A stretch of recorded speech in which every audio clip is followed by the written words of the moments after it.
Bonjour à tous et bienvenue dans les vidéos de formation PME Pléiade. Dans cette vidéo, nous allons voir comment fonctionne l'application PME Pléiade Lite qui correspond à la version basique de PME Pléiade. Dans ce logiciel, vous allez pouvoir traiter vos pointages et les heures travaillées, ainsi que les exporter et gérer votre personnel. Nous allons donc voir ici comment se connecter pour la première fois. Nous verrons ensuite les différents menus de consultation, ainsi que les menus de saisie de pointage, et nous terminerons par les menus de gestion du personnel. N'hésitez pas à vous rendre directement dans le chapitre qui vous intéresse, tout en bas de la vidéo. Tout d'abord, vous pouvez taper l'adresse pme-pléiade.com. Vous arrivez donc ici sur la page de connexion. Il vous est demandé votre identifiant et votre mot de passe. Ils sont par défaut à réinitialiser. Je peux donc saisir ici l'identifiant transmis par mail dans la zone identifiant, et je peux ainsi le copier-coller. Au départ, ils sont identiques afin de me connecter. Lors de cette première connexion, je vais devoir modifier mon mot de passe. Je peux donc ici renseigner mon ancien mot de passe et définir ici un nouveau mot de passe. Une fois que j'ai procédé à la création de mon nouveau mot de passe, je peux ensuite cliquer sur Valider. Il m'est ensuite demandé de me reconnecter. Je peux encore coller à nouveau mon identifiant et ensuite venir taper mon nouveau mot de passe. Je peux ensuite cliquer sur Se connecter. A noter que ce mot de passe et cet identifiant peuvent normalement être enregistrés dans votre navigateur. Nous allons ensuite voir les différents menus qui sont à votre disposition. Dans un premier temps, la consultation, donc les relevés de pointage, la possibilité de saisir et de corriger les journées avec des pointages manquants via le menu saisie pointage, et enfin la gestion du personnel vous permettant de gérer les salariés ainsi que les badges. Si nous nous intéressons au menu relevé de pointage, nous avons ici différents sous-menus, nous allons les parcourir un par un. Le menu ici individuel me fait arriver sur le même écran, qui est l'écran par défaut, le relevé de pointage individuel, m'affichant certaines informations de manière individuelle. Je retrouve ici le nom et le matricule du salarié sur lequel je suis positionné. Je peux donc passer d'un salarié à un autre simplement en cliquant dans la liste, et je peux ensuite changer de période ici, via les deux listes déroulantes. Je peux ensuite consulter les différentes informations. Un code couleur est affiché. Les lignes en rouge présentent une anomalie, soit un nombre de pointages impair. Les lignes en orange présentent un nombre de pointages nul. Et les autres lignes présentent un nombre de pointages pair, donc une journée correcte pour l'enregistrement des heures de travail. À noter que les journées dans le futur par rapport à la date du jour sont également affichées en noir. Je peux donc en conclure que cette personne a pointé par exemple le 5 avril 2022 à 7h54 en entrée, puis en sortie à 12h59, également en entrée à 14h07, puis en sortie à 16h45 avec un total d'heures travaillées de 7h43. A noter qu'il faudra impérativement corriger les journées en rouge car le temps de travail ne s'alimente pas lorsqu'il y a des anomalies. Nous verrons comment procéder dans un second temps. Enfin, je peux voir en bas de l'écran le total du temps de travail payé sur la période, en l'occurrence le mois d'avril 2022. Je peux ensuite me rendre dans le deuxième écran, l'écran collectif modèle 1. Cet écran présente tous les salariés de manière journalière, affichés par défaut sur la date du jour. Je peux ensuite changer l'affichage de manière hebdomadaire, mais également venir ici changer de date pour me positionner par exemple le 3 avril. Ici, les mêmes informations sont affichées. Je peux voir ici dans la colonne matricule qu'il y a deux types de matricules. Le matricule attribué par défaut par PME Pléiade Lite, avec 3 lettres au début suivies de 9 chiffres, et un autre matricule qui peut être renseigné dans la fiche du personnel et qui prend le dessus sur le matricule PME Pléiade correspondant au matricule paye, permettant ensuite d'exporter ces écrans sur Excel et d'avoir le matricule paye affiché. Je peux ensuite voir le nom-prénom des différents salariés, les différents pointages sur la journée du 3 avril, ainsi que les heures travaillées faites sur cette journée.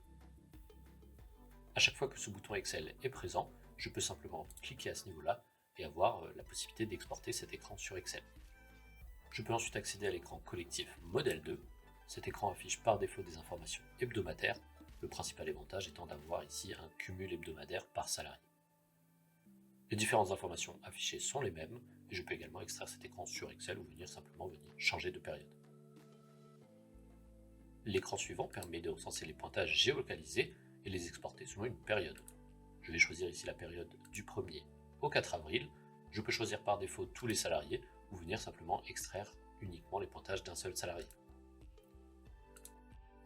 À la différence des autres écrans, cet écran va me permettre d'identifier la badgeuse ici ou la position sur laquelle les pointages ont été enregistrés. A noter que la position peut être enregistrée aussi bien sur le pointage par application mobile que sur la badgeuse lorsque c'est nécessaire. Dans le résultat de mon export, je vois ici un pointage par ligne avec à chaque fois la date, le sens ainsi que les informations de localisation du pointage. L'écran temps de travail me permet simplement d'afficher le temps de travail de manière individuelle pour avoir le détail de chaque jour ainsi que le cumul du temps de travail pour une personne.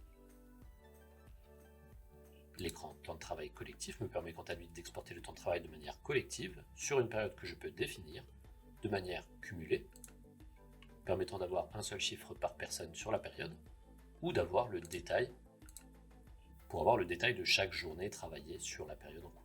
Si je reviens ici sur le relevé de pointage individuel, je constate ici pour cette personne que la journée du 13 avril est en anomalie. En effet, cette personne n'a procédé à 3 pointages seulement, il manque donc un pointage ou un pointage étant trop. La seule règle qu'il faut respecter est que le nombre de pointages sur une journée doit être un nombre pair. Pour cela, je vais donc me rendre dans le menu Saisie pointage et je peux ici saisir les pointages de manière individuelle sur une période pour une seule personne ou de manière collective sur une journée pour une équipe de salariés.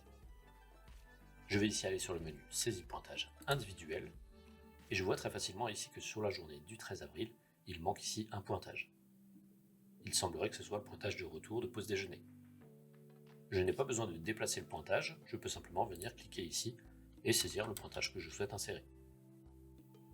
Attention, toujours bien laisser la case contrôle de période activée, cela permet de recalculer les heures travaillées sur les journées où vous avez fait des saisies. Je peux ensuite cliquer sur valider. Et je vois que le temps de travail est directement passé à 8h15.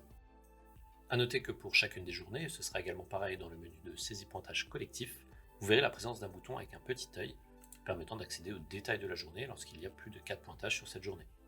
Dans cet écran, je peux également accéder à la différence entre les pointages effectifs, ceux qui ont été enregistrés pour le calcul de la journée, et les pointages réels, qui ont réellement été effectués via une badgeuse ou le pointage de l'application mobile. Je vois ici que j'ai bien 3 pointages seulement sur la badgeuse. Je peux de cette manière venir saisir les pointages au-delà de 4 via ce menu. Ne pas oublier de valider lorsque la saisie est effectuée. Dans le menu Saisie pointage collectif, je retrouve ici les mêmes informations avec l'affichage de mon équipe et leur pointage sur une journée uniquement. Le dernier menu Erreur pointage vous informe simplement lorsqu'un badge n'a pas été renseigné dans la fiche du personnel. Enfin, pour terminer, dans le menu Gestion personnelle, Fiche du personnel, vous retrouverez ici la liste de tous vos collaborateurs, le nom-prénom, le matricule paye, le badge, ainsi que la date d'entrée et la date de sortie. Comme nous l'avons vu précédemment, si vous renseignez la zone matricule paye, elle prendra le dessus sur la zone matricule créée par défaut par PME Playad Lite dans les différents écrans de reporting. Lorsque vous voulez affecter un numéro de badge à un salarié, il convient simplement de saisir le numéro. Attention, ces numéros ne sont pas tous sur 12 caractères, il convient donc de rajouter les zéros nécessaires devant. Lorsque vous arrivez à 12 caractères, la zone s'arrête automatiquement, pas besoin de compter les caractères.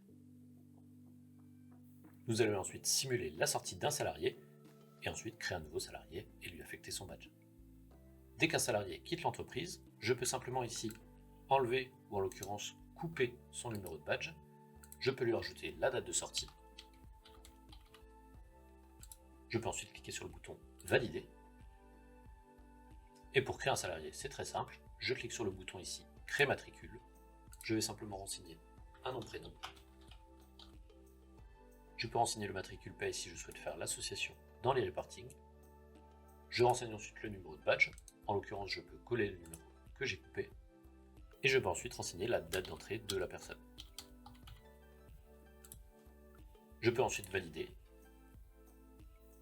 et donner le badge à la personne concernée. Point important qu'il faut noter, lorsqu'une personne est sortie, son historique reste consultable.